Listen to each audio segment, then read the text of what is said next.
ವೀಕೆಂಡಲ್ಲಿ ಮನೆಯವರೆಲ್ಲ ಸೇರಿ ಈ ರಾಗಿ ರೊಟ್ಟಿ ಊಟ ಮಾಡಿ ನೋಡಿ, ಇದಕ್ಕಿಂತ ಟೇಸ್ಟಿ ಹೆಲ್ದಿ ಊಟ ಇನ್ನೊಂದಿಲ್ಲ. ನನಗಂತೂ ಯಾವುದೇ 5 ಸ್ಟಾರ್ ಹೋಟೆಲ್ಗಿಂತ ಈ ರಾಗಿ ರೊಟ್ಟಿ ಊಟನೇ ತೃಪ್ತಿ ಅಂತ ಅನಿಸುತ್ತೆ. ಇವಾಗ ಏನೇನು ಬೇಕು ಅಂತ ನೋಡ್ಕೊಂಡ್ಬಿಡೋಣ. ಹಸಿಮೆಣಸಿಕಾಯಿ ಒಂದು 4 ತೊಗೊಂಡಿದ್ದೀನಿ, ಈ ರೀತಿ ಸಣ್ಣದಾಗಿ ಕಟ್ ಮಾಡ್ಕೊಂಡು ಇಟ್ಕೊಂಡಿರೋದು. ಹಾಗೆ 1 ಗಡ್ಡೆ ಬೆಳ್ಳುಳ್ಳಿನ ಕ್ರಷ್ ಮಾಡಿ ಇಟ್ಕೊಂಡಿದ್ದೀನಿ. ಕರ್ಬೇವಿನ ಸೊಪ್ಪು ಒಂದು 4 ರಿಂದ 5 ಗಡ್ಡೆ ಅಂತ ತೊಗೊಂಡಿದ್ದೀನಿ, ಸಣ್ಣದಾಗಿ ಕಟ್ ಮಾಡಿ ಇಟ್ಕೊಂಡಿರೋದು. ಕೊತ್ತಂಬರಿ ಸೊಪ್ಪು ಸ್ವಲ್ಪ ತೊಗೊಂಡಿದ್ದೀನಿ. ಕರ್ಬೇವಿನ ಸೊಪ್ಪು ಎಷ್ಟು ತೊಗೊಂಡಿದ್ದೀನೋ ಅಷ್ಟೇ 4 ರಿಂದ 5 ಗಡ್ಡೆ ಅಷ್ಟು ಕೊತ್ತಂಬರಿ ಸೊಪ್ಪು ತೊಗೊಂಡಿರೋದು. ಅದನ್ನು ಕೂಡ ನೀರಲ್ಲಿ ವಾಶ್ ಮಾಡಿ ಕಟ್ ಮಾಡಿ ಇಟ್ಕೊಂಡಿದ್ದೀನಿ. ಹಾಗೆ ಒಂದು ಅರ್ಧ ಕಟ್ಟಷ್ಟು ಸಬ್ಸಿಗೆ ಸೊಪ್ಪು, 1 ಕ್ಯಾರೆಟ್ನ ಈ ರೀತಿ ತುರಿದಿಟ್ಕೊಂಡಿರೋದು, 2 ಮೀಡಿಯಂ ಸೈಜ್ ಈರುಳ್ಳಿನ ಸಣ್ಣದಾಗಿ ಕಟ್ ಮಾಡಿ ಇಟ್ಕೊಂಡಿರೋದು. ನಿಮಗೆ ಬೇಕಿತ್ತು ಅಂದ್ರೆ ಹಾಕೊಳ್ಳಿ, ಇಲ್ಲಾಂದ್ರೆ ಸ್ಕಿಪ್ ಮಾಡ್ಕೊಳ್ಳಿ. ಮೆಂತ್ಯ ಸೊಪ್ಪನ್ನ ನಾನಿಲ್ಲಿ 1 ಕಟ್ಟಷ್ಟು ಮೆಂತ್ಯ ಸೊಪ್ಪನ್ನ ಬಳಸ್ತಾ ಇದ್ದೀನಿ. ಇವಾಗ ಒಂದು ಮಿಕ್ಸಿಂಗ್ ಬೌಲ್ನ ತೊಗೊಂಡಿದ್ದೀನಿ. ಒಂದೇ ಒಂದು ಕಪ್ಪಲ್ಲಿ ರಾಗಿ ಹಿಟ್ಟನ್ನು ತೋರಿಸ್ತಾ ಇದ್ದೀನಿ. ನಿಮಗೆ ಸಾಕು, ನಮಗೆ ಒಂದು 3 ಜನಕ್ಕೆ ರಾಗಿ ರೊಟ್ಟಿನ ಮಾಡ್ಕೊಳ್ತಾ ಇದ್ದೀನಿ. ಸೊ ಹಾಗಾಗಿ 1 ಕಪ್ಪು ಸಾಕಾಗುತ್ತೆ. ಎಕ್ಸ್ಟ್ರಾ ತರಕಾರಿ ಎಲ್ಲ ಹಾಕೋದ್ರಿಂದ ನಮಗಿದು ಜಾಸ್ತಿ ಆಗಿಬಿಡುತ್ತೆ. ಸೊ 1 ಕಪ್ ತೊಗೊಂಡಿದ್ದೀನಿ. ನೋಡಿ, ಮಿಕ್ಸಿಂಗ್ ಬೌಲಿಗೆ ಹಾಕಿದ್ದೀನಿ ರಾಗಿ ಹಿಟ್ಟನ್ನು. ಇವಾಗ ಹೆಚ್ಚಿಟ್ಕೊಂಡಿರೋ ತರಕಾರಿ ಮತ್ತು ಸೊಪ್ಪುಗಳನ್ನು ಹಾಕೊಳ್ತಾ ಇದ್ದೀನಿ. ಮೊದಲನೇದಾಗಿ ಮೆಂತ್ಯ ಸೊಪ್ಪು ಹಾಕಿದ್ದೀನಿ. ಹಾಗೆ ಎರಡನೇದಾಗಿ ಕಟ್ ಮಾಡಿ ಇಟ್ಕೊಂಡಿರೋ ಸಬ್ಸಿಗೆ ಸೊಪ್ಪು, ಹಾಗೆ ಗ್ರೇಟೆಡ್ ಮಾಡಿರೋ ಕ್ಯಾರೆಟ್ ಹಾಕಿದ್ದೀನಿ. ಹಾಗೆ ಕೊತ್ತಂಬರಿ ಸೊಪ್ಪು ಮತ್ತೆ ಕರ್ಬೇವಿನ ಸೊಪ್ಪು ಕೂಡ ಹಾಕಿದ್ದೀನಿ. ಸಣ್ಣದಾಗಿ ಕಟ್ ಮಾಡಿ ಇಟ್ಕೊಂಡಿರೋ ಹಸಿಮೆಣಸಿಕಾಯಿ ಮತ್ತೆ ಈರುಳ್ಳಿ, ಬೆಳ್ಳುಳ್ಳಿನೂ ಕೂಡ ಹಾಕಿದ್ದೀನಿ. ಇವಾಗ ರುಚಿಗೆ ತಕ್ಕಷ್ಟು ಉಪ್ಪು, ಪಿಂಕ್ ಸಾಲ್ಟ್ ಹಾಕಿದ್ದೀನಿ ನಾನು. ಜೀರಿಗೆ ಒಂದು ಅರ್ಧ ಸ್ಪೂನ್ ಹಾಕ್ಕೊಳ್ಳಿ. ಹಾಗೆ ಬಿಳಿ ಎಳ್ಳು ಹಾಕ್ತಾ ಇದ್ದೀನಿ.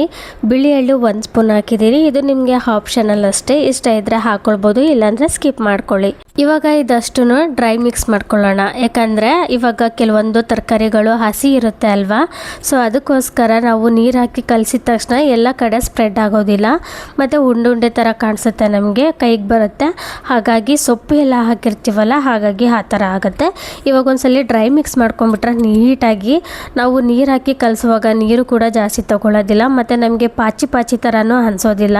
ತುಂಬ ಫ್ರೀಯಾಗಿರುತ್ತೆ ಕಲಸೋದಕ್ಕೆ, ಮತ್ತು ಕೈಗೂ ಕೂಡ ಅಂಟ್ಕೊಳ್ಳೋದಿಲ್ಲ. ಹಾಗಾಗಿ ಸ್ವಲ್ಪ ಡ್ರೈ ಮಿಕ್ಸ್ ಮಾಡ್ಕೊಂಡ್ಬಿಡೋಣ. ಇವಾಗ ನೋಡಿ, ನಾನು ಕೂಡ ಡ್ರೈ ಮಿಕ್ಸ್ ಮಾಡ್ಕೊಂಡಿದ್ದೀನಿ. ಈ ಥರ ಡ್ರೈ ಮಿಕ್ಸ್ ಮಾಡ್ಕೊಂಡ್ಮೇಲೆ ಇವಾಗ ಸ್ವಲ್ಪನೇ ನೀರು ಹಾಕ್ಕೊಂಡು ಇದನ್ನು ಮಿಕ್ಸ್ ಮಾಡ್ಕೋಬೇಕು. ನೋಡಿ, ಒಂದು ಸ್ವಲ್ಪ ನಾನು ನೀರು ಹಾಕ್ಕೊಂಡಿದ್ದೀನಿ. ಒಂದು ಮೆಜರ್ಮೆಂಟಾಗೇನು ನಾನು ಮಾಡ್ಕೊತಾ ಇಲ್ಲ, ಹಾಗೆ ಅಂದಾಜಲ್ಲಿ ಒಂದು ಸ್ವಲ್ಪ ನೀರು ಹಾಕ್ಕೊಂಡಿದ್ದೀನಿ. ಚೆನ್ನಾಗಿ ಈ ಥರ ಮಿಕ್ಸ್ ಮಾಡ್ಕೋಬೇಕು. ಯಾವ ರೀತಿ ಅಂತ ಅಂದರೆ, ಇದನ್ನು ಉಂಡೆ ಕಟ್ಟಬೇಕು, ಆ ರೀತಿ ಅದಕ್ಕೆ ಮಿಕ್ಸ್ ಮಾಡ್ಕೋಬೇಕಾಗತ್ತೆ. ನೀವು ಕೈನಲ್ಲೇ ನೀವು ಮಿಕ್ಸ್ ಮಾಡ್ಕೋಬೇಕಾದ್ರೆ ನಿಮಗೆ ಅದು ಹದ ಗೊತ್ತಾಗುತ್ತೆ. ನಿಮಗೆ ಮಿಕ್ಸ್ ಮಾಡ್ಕೋವಾಗ ಉಂಡೆ ಕಟ್ಟೋಕ್ಕೆ ಬರುತ್ತಾ ಇಲ್ವಾ ಅಂತ ನಿಮ್ಗೆ ಈಗಲೇ ಗೊತ್ತಾಗುತ್ತೆ. ಅಕಸ್ಮಾತ್ ಇನ್ನು ಡ್ರೈ ಆಗಿತ್ತು ಅಂತಂದರೆ ಇನ್ನು ಸ್ವಲ್ಪನೇ ನೀರು ಹಾಕ್ಕೊಂಡು ಇದನ್ನು ಮಿಕ್ಸ್ ಮಾಡ್ಕೊಳ್ಳಿ. ನೋಡಿ, ನಾನು ಆಗಲೇ ಹಾಕಿರೋ ನೀರಿಗೆ ಕರೆಕ್ಟಾಗಿ ಆಗಿದೆ. ನೋಡಿ, ಎಷ್ಟು ಚೆನ್ನಾಗಿ ಉಂಡೆ ಕಟ್ಟೋಕ್ಕೂ ಬರ್ತಾ ಇದೆ. ಕೈನಲ್ಲಿ ನನಗೆ ಮೇಲೆ ಎತ್ತಿ ಹಿಡಿದ್ರೆ ಹಾಗೆ ಉಂಡೆ ನಿಲ್ತಾ ಇದೆ. ಈ ರೀತಿ ನಾವು ಮಿಕ್ಸ್ ಮಾಡ್ಕೋಬೇಕಾಗುತ್ತೆ. ನಾವು ಉಂಡೆ ಕಟ್ಕೊಂಡು ರೊಟ್ಟಿ ತಟ್ಟುವಾಗ ನಮಗೆ ಯಾವುದೇ ರೀತಿ ಗಂಟುಗಳಿಲ್ಲದೆ, ಮತ್ತು ಸೊಪ್ಪು ಮತ್ತು ಈರುಳ್ಳಿ ಹಾಕಿರೋದೆಲ್ಲ ಬಿಡಿ ಆಗಿರಬೇಕು. ರೊಟ್ಟಿ ತಟ್ಟಬೇಕಾದ್ರೆ ಗಂಟುಗಳು ಯಾವುದು ಕೂಡ ಕಾಣಿಸ್ಬಾರ್ದು. ಸೊಪ್ಪು ಕೂಡ ಸಣ್ಣದಾಗಿ ಕಟ್ ಮಾಡಿಟ್ಕೊಂಡ್ರೆ ಆ ಥರದ್ದೆಲ್ಲ ಏನೂ ಆಗೋದಿಲ್ಲ. ಈರುಳ್ಳಿನೂ ಕೂಡ ಸಣ್ಣದಾಗಿ ಕಟ್ ಮಾಡ್ಕೋಬೇಕು. ಆವಾಗ ಮಾತ್ರ ರೊಟ್ಟಿ ಚೆನ್ನಾಗಿ ಬರುತ್ತವೆ ಮತ್ತು ತೆಳುವಾಗಿ ಮಾಡ್ಕೋಬಹುದು. ನೋಡಿ, ಇವಾಗ ರಾಗಿ ಹಿಟ್ಟು ಕಲಿಸ್ಕೊಂಡಿದ್ದಾಯಿತು. ಈ ಥರ ಕಲಸಿಟ್ಕೋಬೇಕು. ಸ್ವಲ್ಪ ಹೊತ್ತಿದು ರೆಸ್ಟ್ ಮಾಡೋದಕ್ಕೆ ಬಿಡೋದ್ರಿಂದ ಮೇಲ್ಗಡೆ ಡ್ರೈ ಆಗಬಾರ್ದು ಅಂತೇಳಿ ಸ್ವಲ್ಪ ಎಣ್ಣೆನ ಹಾಕಿ ಪ್ಲೇಟ್ನ ಕ್ಲೋಸ್ ಮಾಡ್ತಾ ಇದ್ದೀನಿ. ನೀವು ಕೂಡ ಪ್ಲೇಟ್ನ ಕ್ಲೋಸ್ ಮಾಡಿಬಿಡಿ, ಇಲ್ಲಾಂದರೆ ಮೇಲ್ಗಡೆ ಡ್ರೈ ಆಗುತ್ತೆ. 10 ನಿಮಿಷ ನೆನೆಯೋದಕ್ಕೆ ಬಿಟ್ಟಿದ್ದೆ ಹಿಟ್ಟನ್ನು. ಇವಾಗ ಚೆನ್ನಾಗಿ ನೆಂದಿದೆ.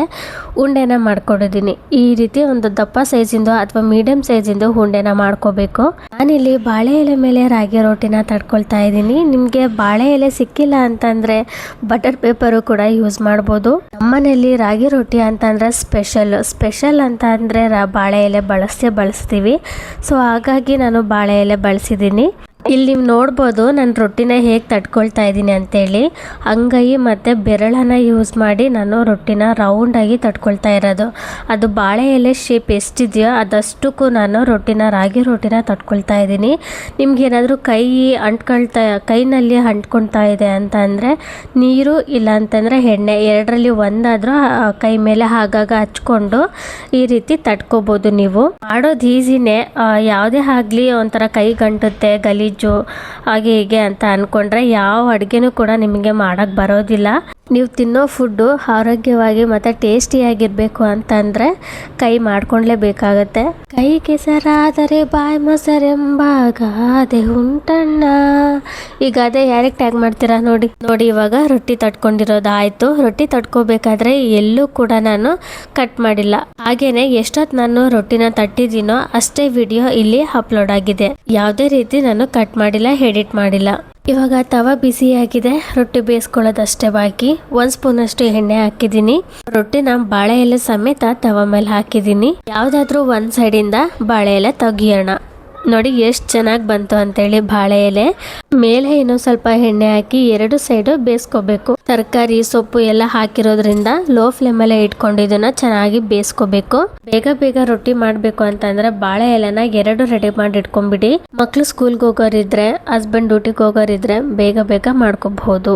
ರಾಗಿ ರೊಟ್ಟಿ ಜೊತೆಗೆ ಈ ಕೆಂಪು ಚಟ್ನಿ ಮಾತ್ರ ಸಕ್ಕತ್ತಾಗಿರುತ್ತೆ. ಈ ಕೆಂಪು ಚಟ್ನಿ ರೆಸಿಪಿ ಬೇಕು ಅಂತಂದ್ರೆ ಕಮೆಂಟ್ ಮಾಡಿ. ಈ ವಿಡಿಯೋ ನಿಮಗೆ ಇಷ್ಟ ಆಗಿದ್ರೆ ಲೈಕ್ ಮಾಡಿ, ಶೇರ್ ಮಾಡಿ, ಕಮೆಂಟ್ ಮಾಡಿ. ಇನ್ನು ನನ್ನ ಚಾನೆಲ್ನ ಸಬ್ಸ್ಕ್ರೈಬ್ ಮಾಡ್ಕೊಂಡಿಲ್ಲ ಅಂತಂದರೆ ಬೇಗ ಈಗಲೇ ಹೋಗಿ ಕೆಳಗಡೆ ಕಾಣ್ತಿರುವ ಸಬ್ಸ್ಕ್ರೈಬ್ ಬಟನ್ನ ಕ್ಲಿಕ್ ಮಾಡಿ, ಹಾಗೆ ಬೆಲ್ ಬಟನ್ನು ಕೂಡ ಕ್ಲಿಕ್ ಮಾಡಿ. ಮುಂದಿನ ವಿಡಿಯೋದಲ್ಲಿ ಸಿಗ್ತೀನಿ. Thanks for watching.